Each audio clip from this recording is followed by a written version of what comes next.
من ہوگی۔ جب حرام کا لقمہ تم نے اولاد کو کھلایا ہے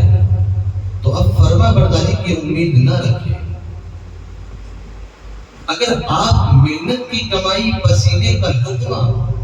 اگر اپنی اولاد کو کھلاتے تو اولاد فرما بردار ہوتی۔ ایک عورت مٹکا پانی کا بھرا ہوا لے کر کے راستے میں جا رہی تھی۔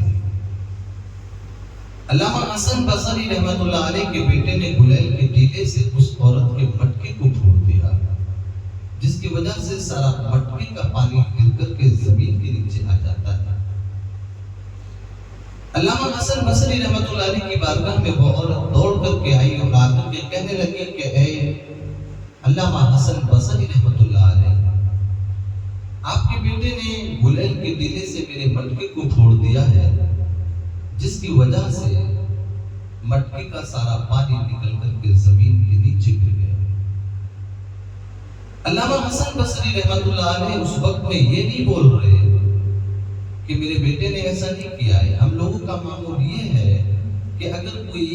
شکایت لے کر کے ہمارے پاس میں آتا ہے تو ہم کیا بولتے ہیں کہ بھئی ہمارا بیٹا اس طریقے کی حرکت نہیں کر سکتا، ہمارا بیٹا ایسا نہیں ہے، اتنی شرارت ہمارا بیٹا نہیں کر سکتا۔ اس طریقے کی باتیں اس کو پڑھا کر کے ہم واپس بھیج دیتے ہیں۔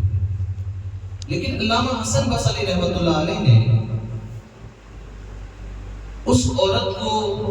غلط ثابت کرنے کے بجائے آپ سیدھا اپنے گھر پہ تشریف لے کر کے آئے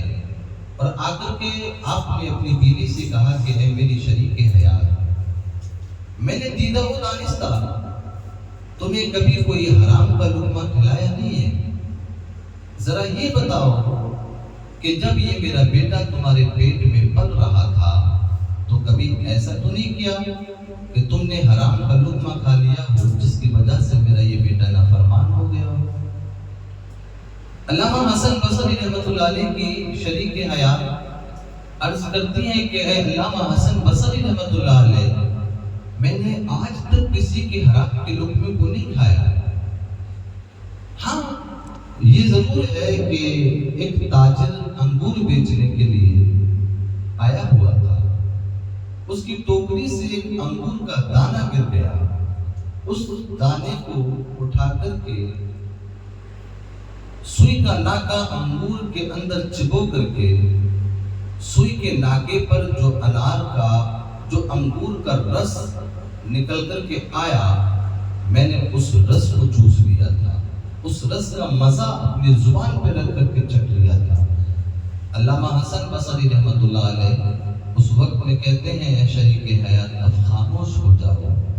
میں سمجھ گیا کہ میرا بیٹا نافرمان کیوں ہے۔ ہونا تو یہ چاہیے کہ تھا کہ تاجر کا انگور جو اس کی ٹوکری سے گرا تھا تم اس کی اجازت کے بغیر اس انگور کو نہیں کھاتے۔ آپ اندازہ لگائیں ایک انگور کا رس جو سوئی کے ناکے پر آیا، اس کا مزہ چکھنے کی بنیاد پر علامہ حسن بصری رحمۃ اللہ علیہ کا بیٹا نافرمان ہو جایا کرتا ہے، تو آپ اندازہ لگائیں ان لوگوں کے بارے میں جو لوگ غلط طریقے سے دوسروں کے مال کو غصب کر کے کھا لیا کرتے ہیں، جو اپنے بھائی کا حق کھا لیا کرتے ہیں، اپنے بھائی کی جائیداد غصب کر کے اپنے پاس رکھ لیا کرتے ہیں، وہ لوگ اندازہ لگائیں کہ جب انگور کا رس اولاد کو نافرمان کر سکتا ہے تو بھائی اگر بھائی کی زمین کو غصب کر کے ظالمانہ طور پر اپنے قبضے میں کرے